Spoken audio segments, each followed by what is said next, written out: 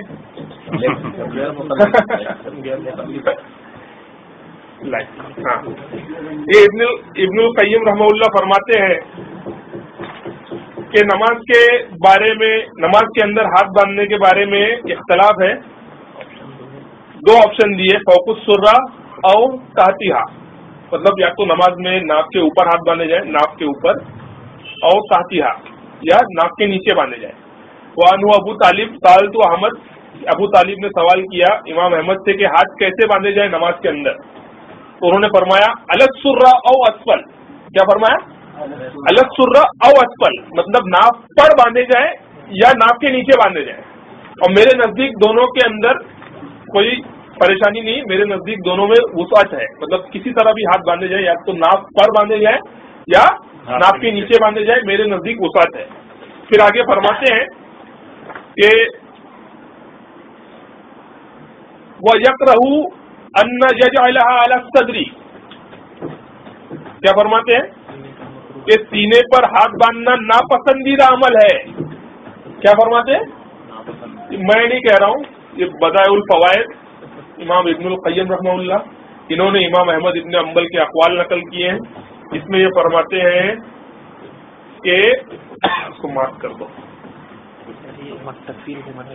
یکرہو، یہاں دیکھیں یکرہو سے لکھا کہ سینے پر ہاتھ باندھنا مکروہ ہے، کیونکہ حضور اکرم صلی اللہ علیہ وآلہ وسلم نے تکفیر سے منع کیا، نماز کے اندر تکفیر سے منع کیا. اور تکفیر کا معنی جو ہے امام احمد ابن حنبل بیان کرتے ہیں اپنے بیٹے کو کہ تکفیر کا مطلب یہ ہے کہ نماز میں سینے پر ہاتھ باندھے جائیں. اس سے کون منع کر رہا ہے؟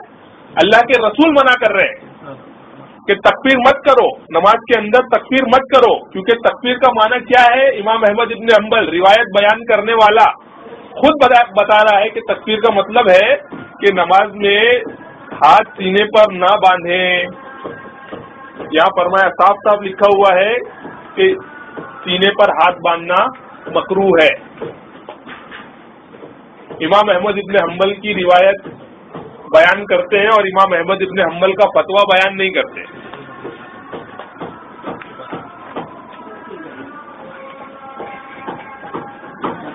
بعد میں اپنی حدیث کے بارے میں. تو یہ سارا خلاصہ تھا.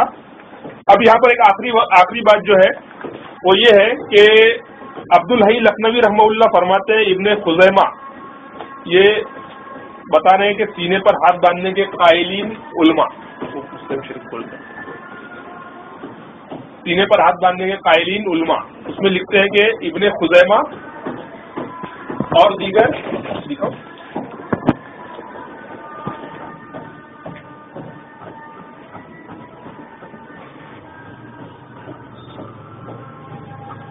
لکھتے ہیں کہ ابن خزیمہ اور ان کے علاوہ دوسرے کے نزدیک وائل کی حدیث سے سینے پر ہاتھ رکھنا ثابت ہے، اور امام شافعی اور ان کے علاوہ دوسرے علماء کا بھی یہی قول ہے. اب اگر اس پر کلام کیا جائے اس بات پر تو سب سے پہلے تو یہ دیکھیں کہ عبدالحی لکھنوی رحمہ اللہ کون ہے. عبدالحی لکھنوی رحمہ اللہ حنفی عالم ہے. کون ہے؟ حنفی عالم ہے. اب ان کے حوالے سے یہ ہم پر الزام دے رہے ہیں کہ ابن خزیمہ، مطلب انہوں نے لکھا ہے کہ ابن خزیمہ اور ان کے علاوہ دوسرے اور امام شافعی اور ان کے علاوہ دوسرے لوگوں سے وائل ابن حجر کی حدیث سے سینے پر ہاتھ رکھنا ثابت ہے. انہوں نے عبدالحی لکھنوی صاحب سے لے کر امام شافعی اور امام ابن خزیمہ تک کوئی سند بیان کی ہے کیا؟ سند تو دین کا حصہ ہے نا، صحیح ہے. تو پہلے تو اصل کتاب سے جہاں سے عبدالحی لکھنوی صاحب نے یہ بات نقل کی ہے پہلے وہ اصل کتاب پیش کریں، ٹھیک ہے، پھر اس کی سند بھی ثابت کریں. دوسری بات یہ کہ ابن خزیمہ اور ان کے علاوہ دوسرے، اب ان کے علاوہ دوسرے کون تھے ان کا کوئی ذکر نہیں، مطلب ابھی فی الحال ہمیں ایک نام معلوم پڑا جو سینے پر ہاتھ باندھنا تھا وہ بھی کنفرم نہیں ہے کیونکہ صحیح سند سے وہ قول ان کا کہیں ابھی تک آیا نہیں. اب امام شافعی رحمہ اللہ دوسرا نام اور ان کے علاوہ تو جو علاوہ ہے وہ تو سب مجہول ہے اور مجہول کی بات تو قابل قبول ہوگی نہیں. تو اب انہوں نے 2 نام لکھے, ایک امام شافعی رحمہ اللہ کا اور ایک نام لکھا ابن خزیمہ کا. اب میں آپ کے سامنے پیش کرتا ہوں.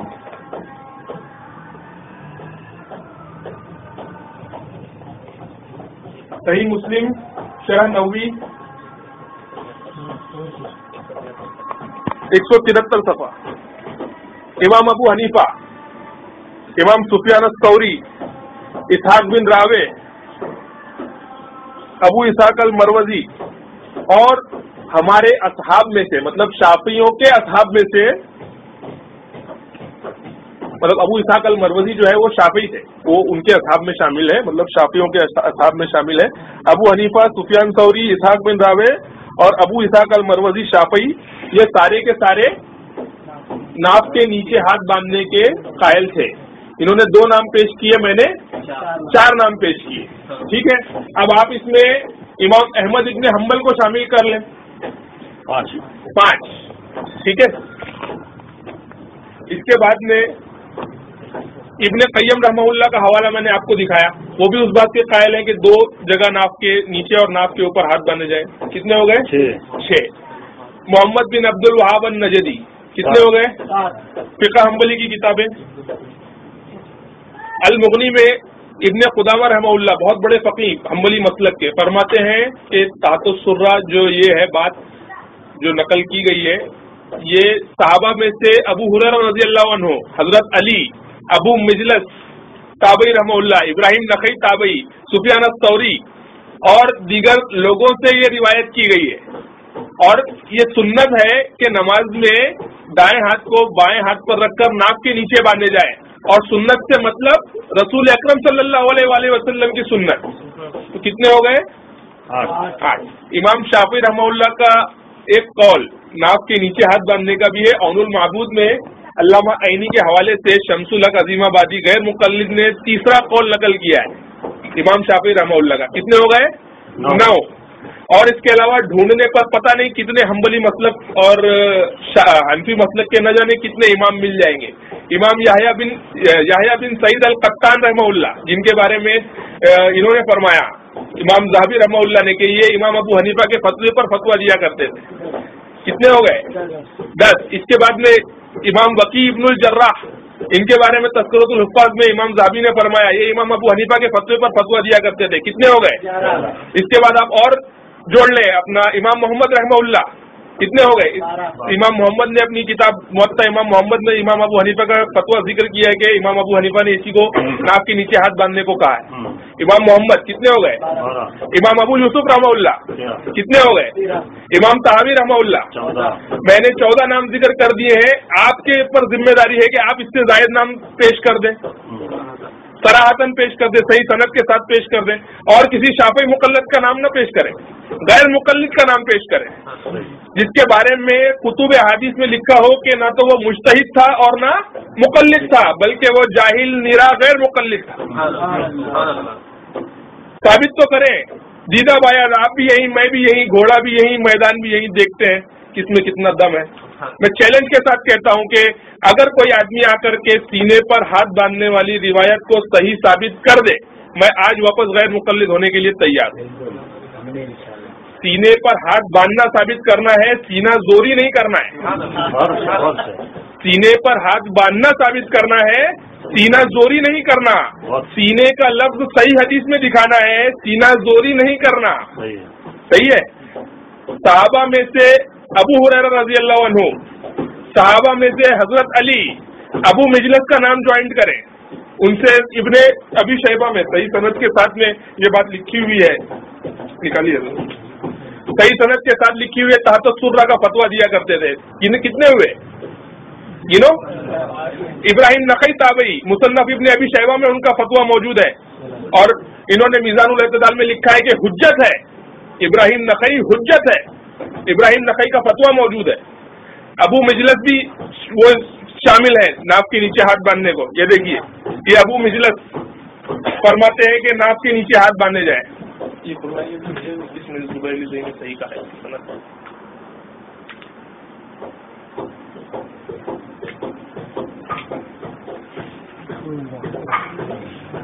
اور یہ سند کو میں نے صحیح نہیں کہا, اس سند کو میرے حافظ زبیر علی زئی صاحب امام غیر مقلد فتاوی علمیہ میں کہتے ہیں کہ یہ اثر سندن صحیح ہے, لیکن ابو مجلس تابعی کا قول ہے. ٹھیک ہے, مطلب یہ بھی مانتے ہیں کہ یہ قول سندن صحیح ہے.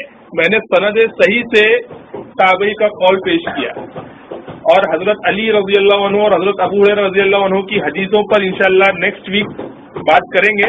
اس میں بالکل انشاءاللہ یہ بات اظہر من الشمس ہو جائے گی, سورج کی طرح چمکتی دمکتی کے صحیح کیا ہے اور غلط کیا ہے. تو میرے بھائیوں, اتنے سارے نام ہیں جو نماز میں ناف کے نیچے ہاتھ باندھنے کے قائل ہیں اور فاعل ہیں, اور الحمدللہ میں نے یہ بات بھی ثابت کی ائمہ سے کہ نماز میں سینے پر ہاتھ باندھنے کا قائل. انہوں نے جو نام پیش کیے ہیں یہ پہلے صحیح سند سے پیش کر دیں. امام مسلم رحمہ اللہ, امام نووی رحمہ اللہ نے حضرت وائل ابن حجر رضی اللہ عنہ کی حدیث پر باب باندھا ہے کہ نماز میں ہاتھ کو ناف کے اوپر اور سینے کے نیچے باندھے. باب کیا باب باندھا ہے؟ ناف کے اوپر اور سینے کے نیچے. تو میں ایک حنفی کی بات مانوں یا ایک شافعی المسلک عالم کی بات مانوں؟ شافعی کی بات مانوں, کیونکہ شافعی مسلک کا شخص شافعی مسلک کے بارے میں زیادہ بہتر جانتا ہے. ٹھیک ہے, اچھا پھر متقدم عالم کی بات مانوں یا متاخر عالم کی بات مانوں؟ متقدم کی بات مانوں گا, کیونکہ ان کے یہ عالم لکھتے ہیں نور العینین میں حافظ زبیر علی زئی کے متقدمین کے مقابلے میں متاخرین کی بات قابل مسموع ہے ہی نہیں, سننے کے لائق ہے ہی نہیں. تو اگر آپ یہ بات جو عبدالحی لکھنوی کے حوالے سے, وہ بھی حنفی کے حوالے سے امام شافعی کا مسلک ثابت کرنا چاہتے ہیں, تو آپ شافعی مسلک کی کتابیں پہلے پڑھ لیں, امام نووی کے اقوال دیکھ لیں. امام نووی نے لکھا ہے کہ نماز میں ناف کے اوپر اور سینے کے نیچے ہاتھ باندھے جائے, سینے پر ہاتھ باندھنے کا ذکر نہیں کیا. ٹھیک ہے, اب شافعی المسلک عالم شافعی مسلک